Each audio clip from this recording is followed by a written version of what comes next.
안녕하십니까 이번에는 이제 26번째 강좌죠. 26번째 이번 강좌는 이제 제한형 문제로 주로 여러분들은 이제 골치 아파하는 한 200자 정도의 쓰기 문제. 그러니까 주로 이제 지문도 조금 이제 길고 조건 같은 것도 좀 까닥스럽고 하는 문제들이고, 그다음에 점수도 다른 문항에 비해서 좀 짜게 나오는 그런 문항입니다. 따라서 이제 쓰기 문제의 가장 이제 최핵심이라고 볼 수가 있는데요. 이것을 이제 어떻게 처리를 하는지 한번 예시 문제를 통해서 확인을 해보도록 하겠습니다. 자, 예시 문제 1번 들어갔죠. 먼저 핵심 내용을 잡는 것이 나왔죠. 그러니까 대부분 이런 것들은요, 뭐가 특징으로 나오느냐면은 이 제시문이 보통 한 500자 에서 한 600자 정도의 제시문이 나옵니다. 그러니까 글을 파악하는 데 걸리는 시간이 한 1분에서 1분 30초 정도 이렇게 된다는 거죠. 그런 다음에 핵심 내용, 그러니까 주로 나오는 것들은 핵심 내용이라든지, 그 다음에 논점이라든지, 그 다음에는 어떤 이제 두 사람의 대화 같은 경우에서는 어떤 차이점이라든지, 그 다음에 알맞은 비판 내용이라든지 이런 것들인데 주로 이 핵심 내용에 따라서 달려 있습니다.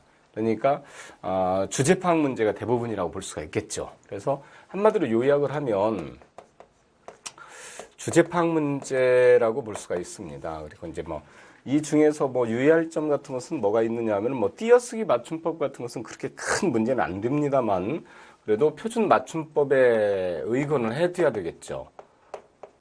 그 다음에 그 내용에 있는 것을 명징한 표현, 요것이 가장 중요하다고 볼 수가 있습니다. 그러니까 먼저 이제 예시 문제를 통해서 한번 그걸 확인을 해보죠. 먼저 이게 이제 우리와 서양의 중용에 대한 의미 차이를 200자 내로 비교하시고 이렇게 나왔죠. 그러니까 문제 풀이 도입 단계는 이제 도입 과정을 한번 상세히 한번 알아보죠.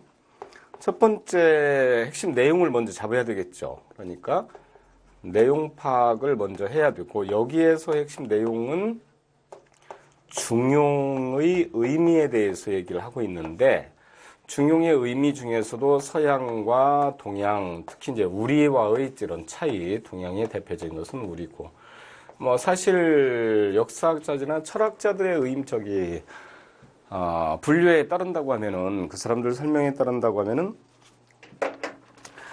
서양에서 중용이라고 하는 것은 별로 없다고 하죠. 왜 그러냐면, 그 서양적 논리의 사고가 이 중용이라고 하는 것을 사실은 싫어합니다.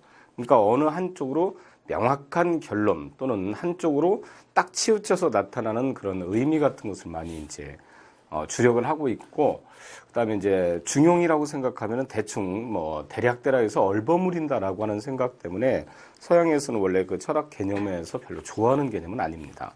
하지만 한번 보죠. 아리스토텔레스가 중용을 강조했는데, 이 사람이 말하는 중용은 서양인의 수학적 의식에 기초를 했다. 그 다음에 원과 원운동으로 인한 우주관이다. 그러니까 명백한 대칭과 균형의 의미를 갖는다. 그래서 나왔죠. 우선 이제 서양에서부터 나왔으니까 내용이 결국 중용은 균형과 대칭이라고 하는 것을 서양적 의미의 중용의 의미로 먼저 잡고 있습니다. 그 다음에 즉 여기에 이제 비유를 갖다 봤을 때 팔씨름 같은 경우에서 두 팔이 똑바로 서 있었을 때 중용이라고 보는데, 그러니까 어느 한쪽으로 기울여지면은 균형이 깨졌기 때문에, 예를 들어서 이제 팔씨름 같은 경우를 비교를 해보면 서양에서는 맨 처음에 똑바로 이렇게 서 있을 때 완전한 중립 상태, 균형을 이루고 있을 때만 이것을 중용이라고 한다. 이거죠. 그런데 우리는 좀 이렇게 기울었거나 이렇게 기울어도 역시 중용이라고 본다는 얘기입니다. 어느 한쪽으로 좀 치우쳤다 하더라도. 그러니까 완전히 우리 같으면은 결판이 나야만 이제 중용이 깨지고 어느 한쪽으로 완전히 판가름이 났다 이렇게 보는데, 서양에서는 조금만에 이렇게 균형이 깨져도 그것을 갖다가 중용에서 벗어났다 이렇게 본다는 얘기입니다. 네, 그러니까 이제 문제에서 요구를 하는 이 차이점에 대해서 일단 잡혔죠. 그러니까 서양은 완벽한 균형을 요구하는 데 비해서 동양에서는 결판이 나기 전까지는 이것을 갖다 중용으로 본다. 그러니까 어떤 상황이 끝나지 않으면 그것을 중용으로 본다라고 하는 거에서 첫 번째 예가 하나가 나왔습니다. 그다음 이제 두 번째는 의학적인 것이네요.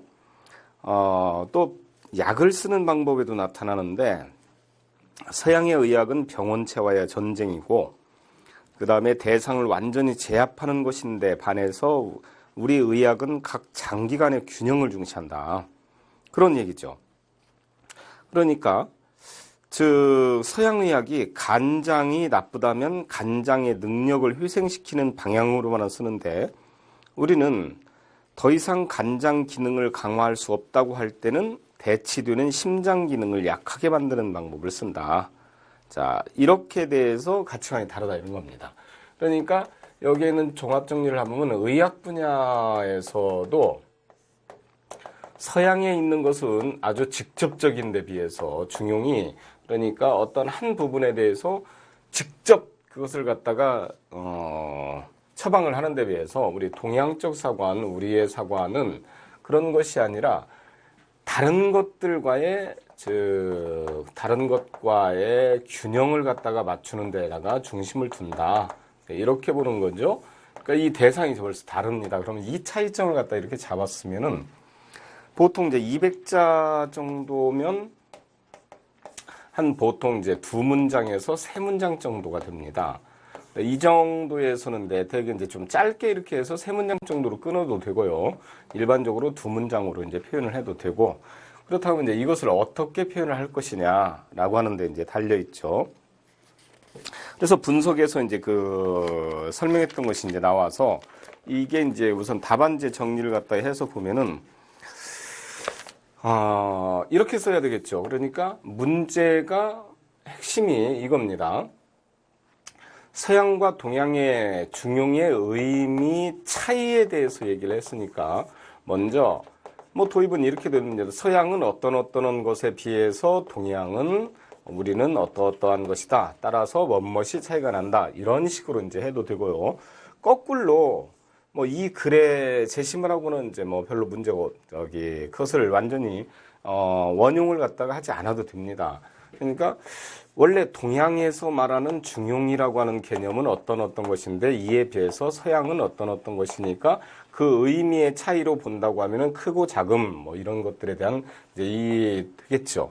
그러니까 일반적으로 두 번째 단계에서 내용을 파악을 했으면, 아니 첫 번째 단계에서 내용을 파악했으면 두 번째 단계에서는 그것을 어떻게 쓸 것인가에 대한 구상을 이렇게 먼저 들어가야 됩니다. 그러니까 이렇게 서양을 먼저 놓든 동양을 먼저 놓든 간에 의미 차이에다가 초점을 맞추면 된다 이거죠. 이렇게 해서 쓴 답안을 한번 보죠. 우선 이제 괜찮은 답안 보니까 중용의 의미를 우리는 주변 환경과의 상관성을 기초로 살피는 관점이므로, 사실은 뭐 이것도 더 줄여도 됩니다만은 일단 조금 장황해졌죠. 종결 직전까지 상황을 중용이라고 생각하고, 또 의학적으로도 문제가 발생하면은 주변 상황과 조화를 이루게 해주는 것이 바로 중용이라고 본다. 이에 비해서 서양은 수학적 의식과 우주관의 기초를 두고 완벽한 균형을 유지하는 상태를 균형이라고 보고, 또 이런 경우에 따라서 보니까 우리 중용에 대한 개념이 서양보다 높다고 할 수가 있다. 그래서 이것을 이제 그 구상을 한 것 중에서 첫 번째 안과 두 번째 안이 있었는데, 두 번째 안에 따라서 이렇게 구상을 해서 썼죠. 그 다음에는 5등급 답안을 한번 보죠. 중용은 균형을 중시하는 서양인의 수학적 의식에 기초했고, 또 우주와 천체 운동을 완벽한 원과 원운동에 의해서 이해한 우주관에 기초한 것이다. 명백한 대칭과 균형의 의미를 갖는다. 이에 비해 우리는 팔이 한쪽으로 기울었다 해도 승부가 나지 않았으면 중용이라고 보는 것이다. 이 대칭도, 즉 비대칭도 균형을 이루면 중용을 이룰 수 있다는 생각이 서양의 중용관과는 다르다. 이렇게 했습니다. 차이를 잘 비교해 보니까 우선 1등급 답안은 내용 파악을 아주 정밀하게 했죠. 내용 파악을 정밀하게 해서 만약에 이제 10점 만점으로 환원을 한다고 하면 거의 이제 9점짜리에 가까운 답입니다. 그런데 비해서 거기서 이제 5등급 답안을 보니까요, 뭐 쓰는 데는 오히려 1등급 답안보다 더 문맥상에 있는 것이 더 매끄럽긴 하지만 실질적으로 이 내용 파악이 좀 미진하죠. 그러니까 결국 이 쓰기 문제도 사실은 무엇과 관계가 되어 있느냐면 여기에 있는 핵심 내용을 어떻게 파악하느냐, 즉 주어진 글이나 조건이나 또는 어떠한 상황이라고 하는 것을 얼마나 정확히 이해를 하느냐에 따라서 달려있다고 볼 수가 있습니다. 그러니까 이게 가장 중요합니다. 사실은 이 내용 파악이. 그래서 표현하는 것은 나중에 이제 표현법 같은 것도 좀 더 매끄럽게 표현을 하려고 하면은 좀 이제 써봐야 되겠죠. 조금 장문도 좀 써봐야 되고요. 이제 그런 것이고. 그러니까 왜 그러냐면 글은 많이 써볼수록 좀 늘게끔 돼 있습니다. 참고적으로 우리가 이제 어떤 편지 감식이라든지 또는 심지어 이제 그 유서 감식 같은 것도 이제 많이 하는데요. 글 내용이 여기에서 이제 200자 내용으로 어떻게 이와 같은 것을 다 담느냐 이렇게 생각을 하는데 글을 많이 써보면 써볼수록 글은 줄어듭니다. 그러니까 핵심 내용은 전달할 것이 사실은 몇 안 되는데 우리가 글쓰기의 과정상에서 생략을 해야 될 것을 생략을 하지 못하고 함축적 표현 같은 것을 써야 될 것을 쓰지 못하고 어휘 같은 것이 좀 산만하게 이렇게 깔려 있어서 글 자체가 길어진다는 얘기죠. 그러니까 일례로 이제 유서 같은 것만 하더라도 그렇습니다. 편지나 유서 같은 것도 여러 번 고쳤으면은요 글이 점점 줄어서 사실은 얼마 안 됩니다. 그 A4 용지로 반절도 채 안 되는 경우도 있어요. 그렇지만 자기가 할 얘기는 다 했는데 그에 비해서 처음에 이렇게 글을 전개를 한 것을 보면은 이렇게 장황해가지고 이 똑같은 내용일지라도 막 A4 용지로 5장씩 이렇게 나가는 경우도 있죠. 그러니까 이것처럼 좀씩 많이 써보는 연습도 중요합니다. 그래서 여러분들이 생각하고 있는 것을 얼마나 효율적으로 표현을 하느냐라고 하는 데 달려있기 때문에 그런 능력은 조금씩 이제 써보면서 연습을 해보면 확실히 나아질 겁니다. 자, 예시 문제 2번을 보죠. 이제 우선 두 사람의 대화이고 그 다음에 주장을 읽고 물음에 답하시오 했는데 문제를 꼭 봐야 되겠죠. 이때 영희와 재원이의 주장을 참고해서 지하철 안에서 거린이 다가와 국어를 청했을 때 동량을 해야 할지 말아야 할지 타당한 이유를 들어서 이것도 이제 동량을 하다라고 하는 것은 이제 국어를 하는 것인데요. 사실은 이제 국어에 응해야 될지 동량에 응해야 될지 또는 응하지 않아야 될지 그에 대한 문제겠죠. 그러니까 거기에 있는 국어에 응해야 될지 응하지 않아야 될지에 대한 입장 차이니까 이런 것들은 입장 차이에 따라서 자기 자신의 이제 견해를 선택을 하고 그 선택된 견해에 따라서 진술을 이제 해 나가는 것인데 이런 경우에서 이제 중요한 것은 준거나 또는 논거 이것이 가장 중요합니다. 왜 그런 주장을 하게 되었느냐. 그러니까 예를 들어 이제 여기 이제 글 읽어보지 않아도 두 사람 차이가 국어에 응해야 된다, 국어에 응하지 않아야 된다 이렇게 나오겠죠. 그러면 국어에 응해야 된다에 만약에 거기 동조를 한다라고 하면 왜 그런지에 대해서 명백한 논거를 밝혀줘야 되고 그 다음에 국어에 응하지 않아야 된다라고 해서 주장을 한다고 하면 그 논거에 대해서 역시 마찬가지로 왜 국어에 응하지 않아야 되는지 이 논거가 먼저 가장 타당성이 있어야 됩니다. 자기 자신의 일방적인 주장이라든지 자기 자신의 그냥 보통 생각만 가지고서는 절대 안 된다는 얘기입니다. 그러니까 논거는 즉 왜에 해당이 되는 것인데 이 왜에 해당이 되는 것은 타당성이 있게 그 다음에 언제나 누구라도 생각을 할 때 그것이 정당성이라고 하는 것을 확보를 해줘야 되죠. 그러니까 이것도 역시 물론 이제 내면에 있는 윤리의식이라든지 여러 가지 이제 묻고 있는 그런 것이기 때문에 타당성과 정당성, 올바른 가치관 이런 것들을 이제 제대로 나타내야 됩니다. 그 중에서 가장 중요한 것은 이 논거에 대한 타당성입니다. 그러니까 한번 파악을 해보죠. 영희는 국어를 할 수 있는 힘이 있는 것도 하나님 은총입니다. 가난한 이웃을 도야 합니다. 그래서 레미제라블에서 장발장이 빵 한 조각 훔친 죄로 했는데 이 훔치는 버릇을 고치지 못했고 은촛대를 훔쳐가지고 달아나다 붙잡히고 맙니다. 그래서 신부가 은혜를 도둑질로 갚은 장발장을 용서를 해서 준 것이라고 말을 합니다. 비록 지하철이지만 불쌍한 거린들이 동량을 해주는 일은 착한 일이고 그들에게 희망을 주는 일입니다. 그러니까 특히 어떤 이제 국어를 이제 한다 하더라도 국어에 응하는 것이 이 영희의 입장에서는 그거네요. 응하는 것이 이것이 이제 올바른 남을 돕는 것이다. 이렇게 주장을 하고 있습니다. 그다음 두 번째 재원이의 저기는 지하철은 사람들이 이용하는 공공장소입니다. 그런데 이 공공장소는 마음 놓고 편하게 이용할 수 있는 곳이어야 합니다. 그런데도 국어를 하든 물건을 팔든 시끄럽게 해서 시민에게 불편을 주는 것을 금지해야 됩니다. 만약에 지하철에서 너도 나도 국어를 한다면 좁은 지하철은 거린들로 꽉 찰 것입니다. 또 냄새나는 거린이 다가와도 피해 달아날 수도 없는 곳입니다. 그래서 마땅히 금해야 됩니다. 만약에 거린에게 돈을 주면 거린들이 자꾸 늘어날 것이니까 도덕적으로 옳은 일이 아닙니다. 그래서 이 사람은 이제 대의를 본 거죠. 그러니까 지하철에서 국어에 응하는 것은 결국 큰 관점으로 봤을 때는 도덕적으로 올바른 일이 아니다. 따라서 응하지 않아야 된다. 이렇게 주장을 하고 있습니다. 그러니까 여기에서 이제 이런 논점에 대한 방향 선택 문제가 나오는데요. 논점 방향에 대해서는 어느 쪽을 선택하더라도 괜찮습니다.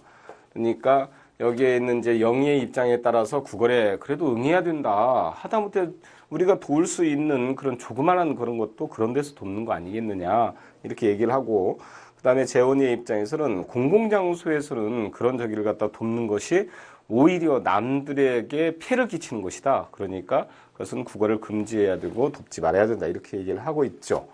그러니까 하든지 응하든지 응하지 말아야든지 이 두 가지 관점에서 어느 관점을 택하든 상관이 없는데 그 관점을 택했을 때 올바른 준거를 갖다가 들 수 있는 거. 이제 이건 이제 개인적 성향이겠죠.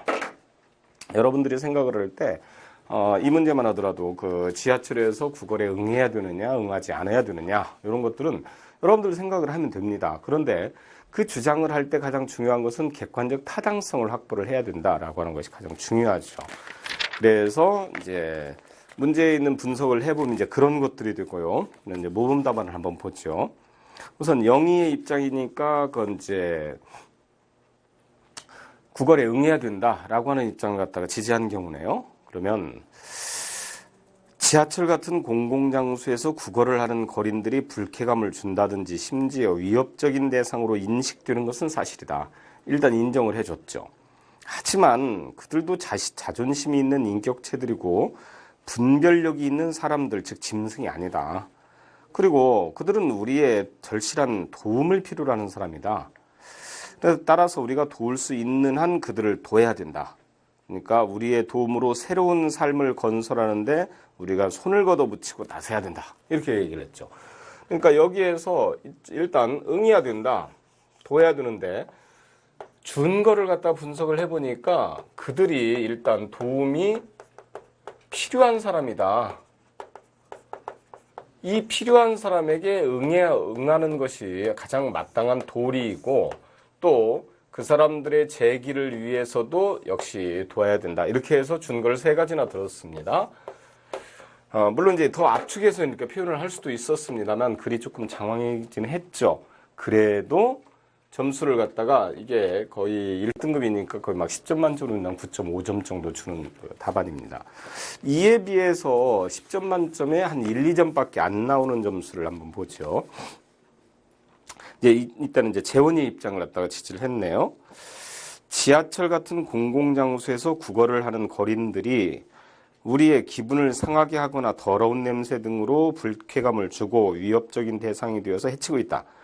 따라서 지하철에서 구걸하는 일은 공공질서를 어지럽히는 일이므로 마땅히 금해야 된다. 만일 지하철에서 거린에게 돈을 주면 거린들이 자꾸 늘어날 것이니까 그런 거린들은 다 잡아서 감옥에 가둬야 된다. 이렇게 나왔습니다. 자, 이 사람의 이제 주장에서 점수가 많이 이제 감점된 요인을 따져보니까 첫 번째, 거기에 있는 제시문의 내용을 그대로 발췌를 했죠. 그러니까 그대로 인용을 했습니다. 그러니까 자기 자신이 하지 말아야 된다 하면서 그에 대한 마땅한 준거를 얘기를 해야 되는데요. 거기에 있는 제시문에서 나와 있는 그 내용을 그대로 갖다가 쓰고 그대로 갖다 인용을 해서 다른 것이 없죠. 그러니까 뭐 잘라낸 것에 불과하다 그러면 이게 이제 좋은 그 답이 안 된다는 거죠. 그다음에 두 번째에서 맨 마지막 부분에서 거리는 다 잡아서 감옥에 가둬야 된다. 자, 감옥에 가둬야 된다 하고 얘기를 했는데 이건 하나의 자기 자신의 감정상 개인적 주장이죠. 왜 감옥에 가야 되는지에 대한 준거를 갖다가 마련을 하지 못한 채 일방적 주장을 했기 때문에 이런 답안은 결국에는 최하점을 이렇게 받게 되는 겁니다. 자, 주의할 사항을 갖다 일단 배웠죠, 이제. 예시문 3번을 통해서 또 한번 보죠.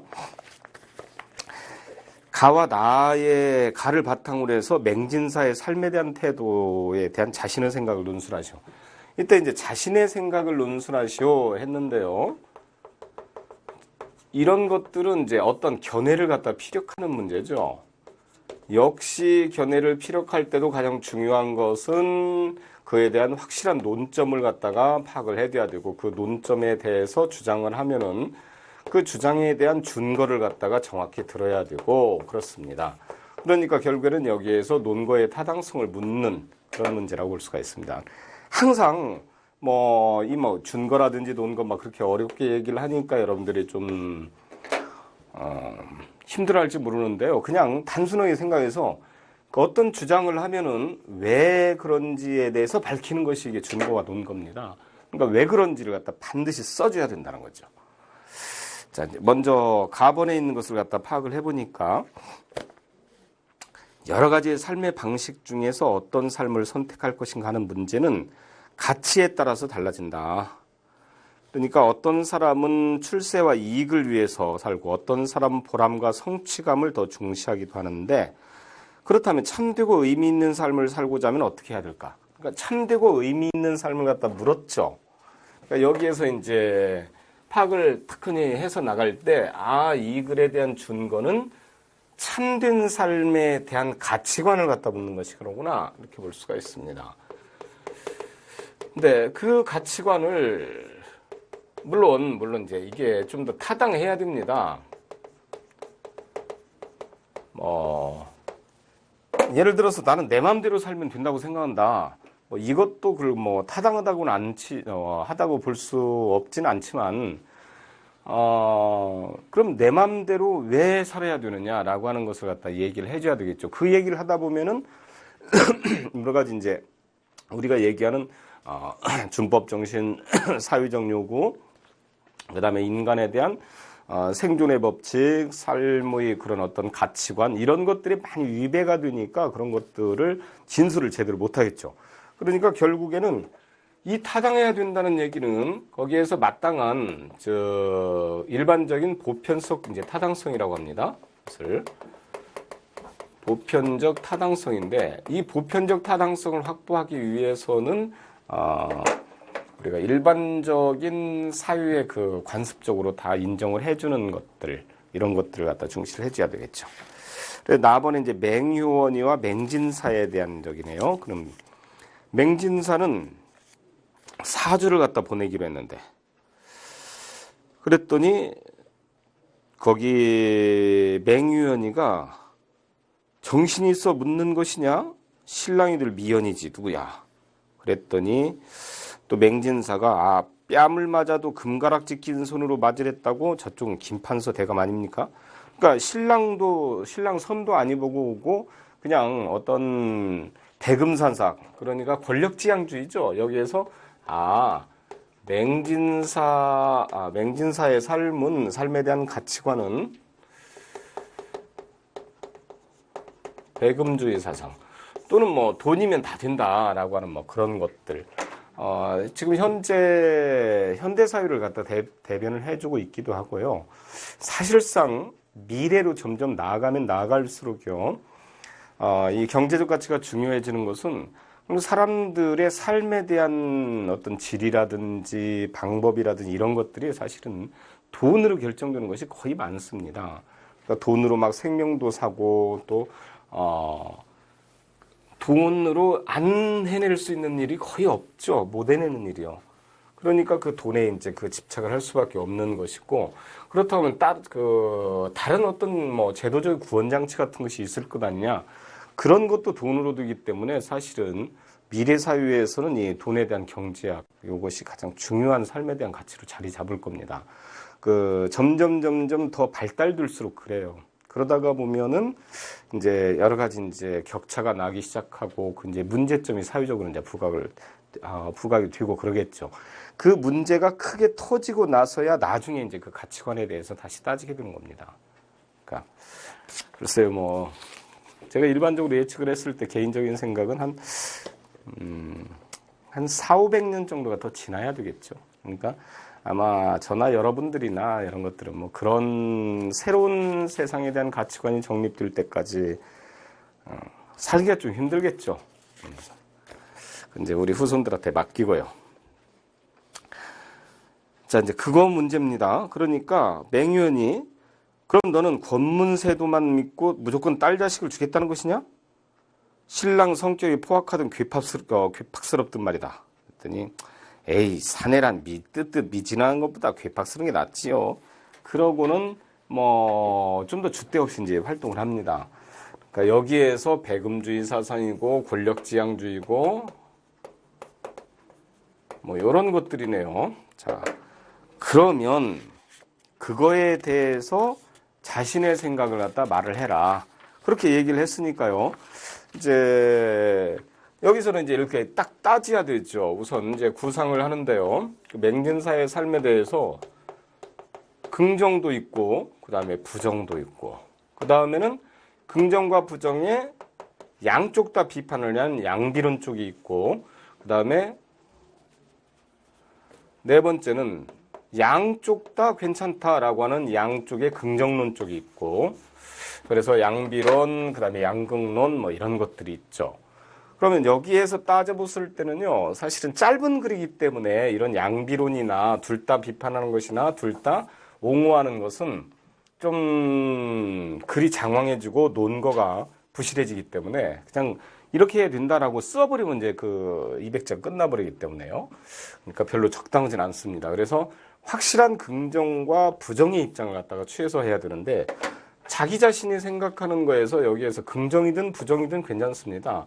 왜 그러냐면 앞으로 모든 사유가 그 돈에 의해서 지향될 텐데 결국에는 인물이나 성격도 돈에 의해서 길러지는 거 아니겠느냐. 그러니까 뭐 그렇게 보냈는데 뭐가 문제가 있겠느냐 이렇게 해도 된다는 얘기입니다. 그 다음에 이제 부정적인 입장에서는 요즘에 이제 그런 것들이 문제다. 그래서 막 외모만 보거나 아니면 그 사람이 가진 것만 보고 사람 전체를 갖다 보지 못하는 그런 문제점이 있어서 사회적 문제다. 이런 식으로 이제 주장을 하면 되죠. 자, 예시답 먼저 확인을 해보죠.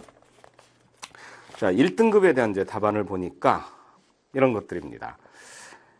자신의 삶의 방향을 결정하는 데는 자신이 가지고 있는 가치관이 가장 큰 요인이라는 것이 나아가의 주장이다. 그러니까 우선 가에서 나와 있는 그 가의 내용을 갖다가 정리를 해줬네요. 그래서 핵심을 가를 읽어서 나는 이것을 알고 있습니다. 이렇게 표현을 해주는 거죠. 그리고 나그래서 맹진사의 가치관은 신랑 측이 권문세도가라는 사실 하나만으로 아무것도 따지지 않고 딸을 결혼시키려고 하는 사람이다. 요즘에 외모만 따지는 풍조와 비슷한 것으로 겉에 드러나는 것만 보는 물질주의적 가치관이다. 이는 인간 소유를 낳을 수 있기 때문에 바람직하지 않다. 그래서 이 권력주의나 배금주의나 물질주의적 가치관은 결국에는 인간 소유를 낳을 수 있기 때문에 하고 이에 대한 준거를 확실히 들어줬죠. 그렇기 때문에 좋은 점수를 이렇게 받은 것이고요. 그다음에 이제 꼴찌의 답안. 그래서 10점 만점에 한 1점짜리의 답안을 보니까 가치 있는 삶이란 자기가 하고 싶은 일을 마음껏 하는 것이다. 그래서 가에서 제시한 삶의 방향은 각자가 추구하는 방향에 따라 달라진다. 자, 우선 가에 있는 내용도 정확하게 파악을 하지 못했습니다. 따라서 나의 맹진사는 자신이 선택한 권문세가와 혼인하는 것을 매우 흡족해하고 만족해한다. 따라서 그렇게 자신의 가치관에 따라서 훌륭한 삶을 살아가고 있다고 할 수 있고 또 이는 개인의 가치관 방향이므로 누구도 그 가치에 대해서 옳고 그름을 따질 수 없는 것이다. 이렇게 보는 거죠. 그러면은 이게 사회적으로 굉장히 큰 문제가 됐죠. 그러니까 이건 좀 이기주의적인 주장이죠. 사실 이제 이런 것들이요. 마약 범주에 대한 이제 판결 같은 것들인데 그 마약을 하는 사람들은 실질적으로 물론 이제 그걸로 인해서 사람들을 해치고 이제 하는 경우도 있습니다. 하지만 단순히 마약을 좀 투약을 하거나 또는 흡입을 했다고 그래서 그것을 갖다 범죄화시키는 거 그게 왜 그러냐면은 그러니까 다른 사람을 해치거나 도둑질을 하거나 또는 범죄 행위를 하지 않았어도 이 마약 흡입 행위를 갖다 범죄로 이렇게 보는 그 이유가 그로 인해서 사회에 대한 전체의 어떤 기반이 깨져나갈 수 있는 무서운 요소이기 때문에 그것을 범죄로 규정을 하는 것입니다. 그러니까 이것을 이제 윤리적 범죄의 범죄라고 하는데 결국 자기 마음대로 좋으면 좋은 대로 사는 것이다. 이와 같은 가치관도 사실은 타당하지 않은 그 준거가 되겠죠. 방향이. 그래서 이런 것들을 선택해서 결국은 점수를 많이 깎은 그런 부분입니다. 자, 그러면 이번 시간에는 여기서 마치도록 하겠습니다.